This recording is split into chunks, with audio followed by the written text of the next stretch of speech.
Oh my god, really? Really? Are you serious right now? You're watching another video? Really? Get a job, you lazy bum!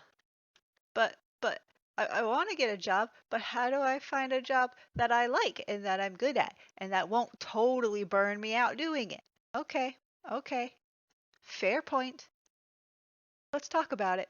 Growing up, it felt like there were really only three main jobs that you could be: a lawyer, a doctor, or a teacher.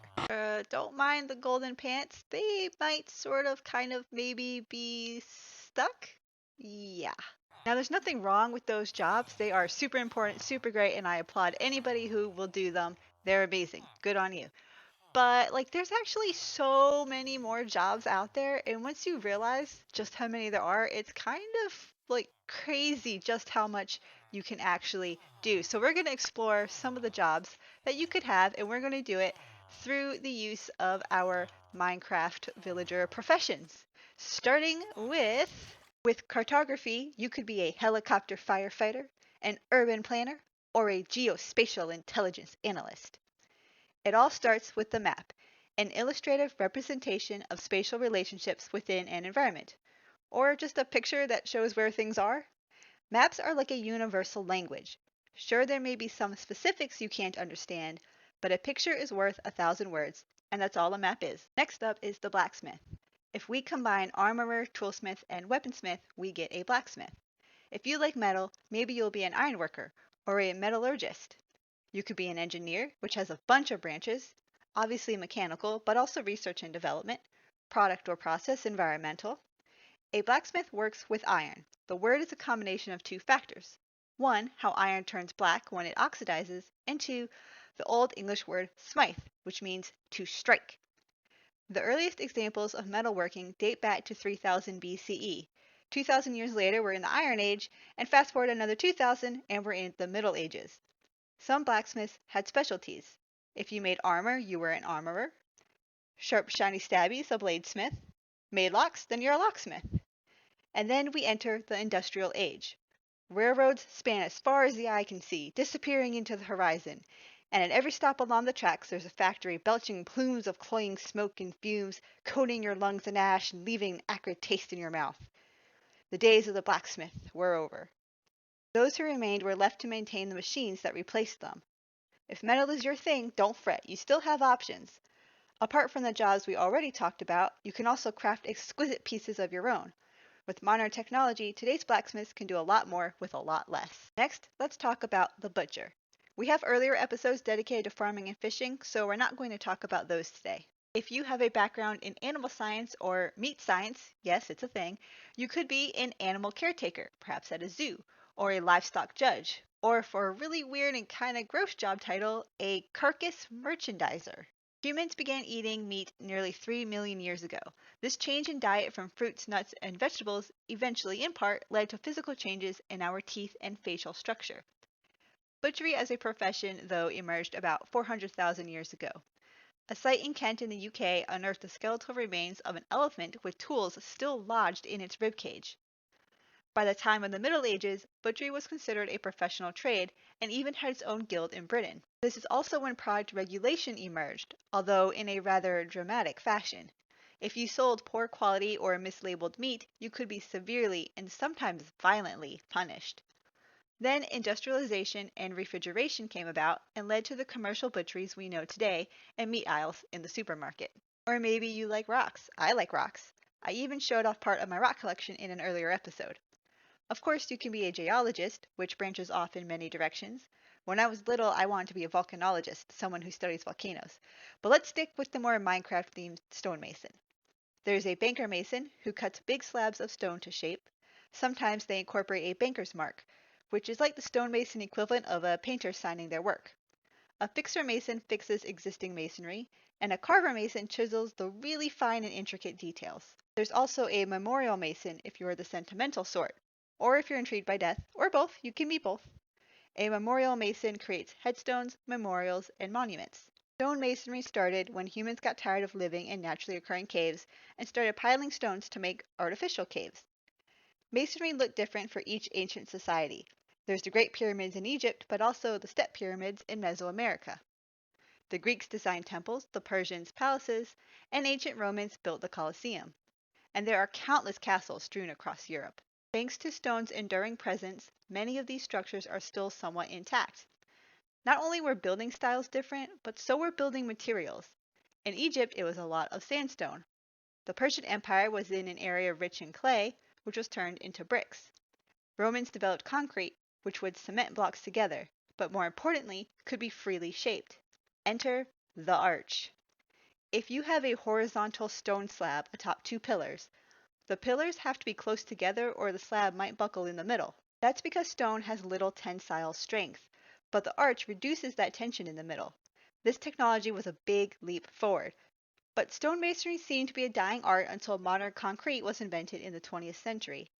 Now, stone-based construction is preferred over wood because it is weather resistant, insulates well, and is fire resistant, which is a good thing with me around because I have accidentally caused several forest fires since starting this world. Let's take a look at leatherworking. Do you like shoes? Perhaps you should be a cobbler, aka a shoe repairer. Most leather jobs are in the textile and furniture industries.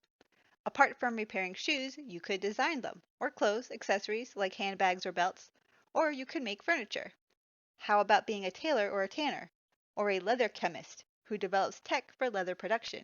Earliest leatherworking tech dates back to 400,000 years ago. These were tools used to scrape hides.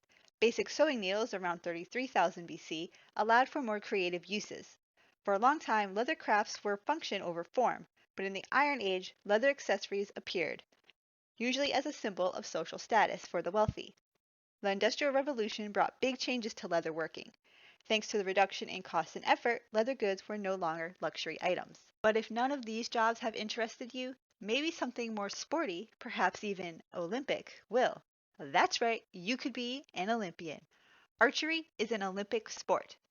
There's not much variety of work for a Fletcher, aka arrow assembler, but what there is definitely more outdoorsy and sporty than what we've talked about thus far. You could also be an archery coach, camp counselor, or a nature guide. If you would like a bit more of an office environment, how about being an outdoor recreation program developer or manager? Tracing the history of fletching is pretty difficult because early arrows were made of organic materials that have decomposed and been lost to time. Examples were found, though, in the Alps in 1991. These arrows were a bit over 5,000 years old and are made of wood, birch tar to attach feathers, and tied together with hair. Flint arrowheads can be fitted into a slot held by wood pitch and thread most likely made from sinew. Jumping forward 3,000 years, arrowheads changed to bone or iron and were usually broadhead shaped or blunt. This sort of arrowhead would minimize waste of meat while maximizing bleeding when hunting small game like squirrels, rabbits, and birds. If you like sheep, which you should, so cute and cuddly, unless you're allergic to wool, then my bad, there are some interesting careers you could pursue. There are the obvious, like a rancher or a shearer. There are also some unique options, like a wool broker or a pasture researcher. Or how about being a dog trainer for herding dogs, or a vet, or a fashion designer specializing in wool? Sheep were among the first livestock to be domesticated. Genetic research indicates breeding for wool began around the 5th millennium in Southwest Asia and the practice spread to Europe. There is a shockingly long list of sheep breeds, over 1,000. Explorers would take sheep with them on their journeys, leading to a greater distribution of breeds. Some were bred for a specific purpose. The Merino and Rambouillet, I hope I said that right, wools are used for clothing, while the Romney and Scottish Blackface wools are used in decor, carpets, and bedding. Wool can also be used in protective garments worn by firefighters, soldiers, and sailors. It's moisture wicking, flame resistant, and insulating. Wool accounts for 0.9% of the global fiber market. My best friend is getting her master's degree in library sciences. I wonder what she'll do with that. She could become a librarian, but what kind? A research librarian, an archivist, or perhaps a library director? Ooh, maybe she'll be a government records analyst and uncover the deep, dark secrets of the nation's wealthiest. She could be a writer or editor, both things she's already good at, or maybe an instructional designer, creating courses from classroom to corporate. How about an information architect or book curator? Do you think there's a seedy underbelly in book trading? I bet a government records analyst could find out. Knowledge is power and power is wealth, then it's no wonder the oldest library belonged to 7th century BC ruler of the Assyrian Empire, Ashurbanipal. It wasn't until 400 years later when arguably the most famous museum, the Library of Alexandria, was considered the epicenter of learning and the greatest collection of knowledge in the ancient world. It's a shame it burned down in 48 BC. Or did it? Some scholars believe the library still existed in some form for another 3 centuries. The Library of Alexandria did have competition, yes, nerds are competitive too, from the Library of Pergamum in Turkey. Rumor has it shipments of papyrus, the paper of the time, were halted to Pergamum to prevent the library from growing, which then led to the city of Pergamum developing parchment paper.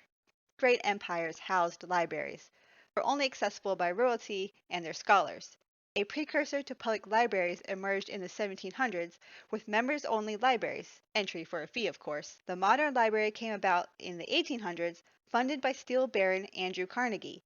He contributed to the construction of 2,500 libraries across Canada, the US, and the UK. Libraries and history go hand in hand.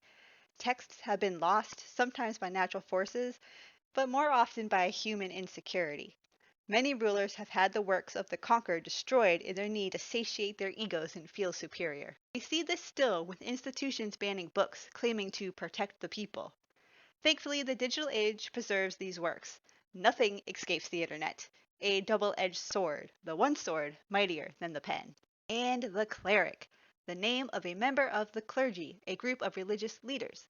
While the term is usually used in reference to Christianity, the concept exists in many religions. Cleric jobs revolve around religion, such as a missionary or chaplain, but you could also be a teacher, most likely of religious studies, a youth director, or a charity officer. You could also be a priest and perhaps perform an exorcism, which may seem like magic to an outsider, much like the practices of the Minecraft cleric. A magician entertains, maybe on a cruise, in a theater act, or for private events. A magician needs an assistant until the magician's disappearing act becomes permanent and the assistant now wears the top hat. But if you don't want to be on the stage, maybe you design it. You could be a set or prop designer. And where do these props come from?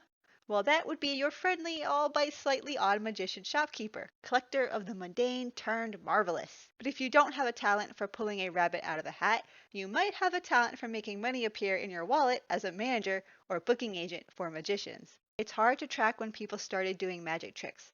There are some vague indications from ancient Egypt, but there's more reliable documentation from 50 CE of a group of magicians in Rome called the Aes Tabulari who would do the cup and ball trick. Modern magic was founded in the 1840s by Parisian clockmaker Jean-Eugene Robert Houdin and John Henry Anderson in London. But perhaps the most well-known magician was Harry Houdini, whose name was inspired by Robert Houdin. He designed many tricks as an escape artist. If I could do magic, like magic powers magic, I would want to read minds. As long as I could shut it off, I don't want to be hearing your thoughts all the time. I got enough voices in my head as it is. If you had a magic power, what would it be? Well, how about that? Do you know what you want to do now? I have a few ideas now. I really like geology, and drawing maps sounds pretty cool. Maybe if I put the two together, I could be a land surveyist.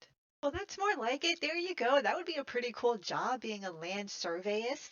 And what about you? What are you going to do when you grow up? Let me know in the comments below. And if you already have a job or a hobby that you don't mind talking about, share that too in the comments. Give us some ideas. As always, thank you for hanging out with me and have a great rest of your day. Bye!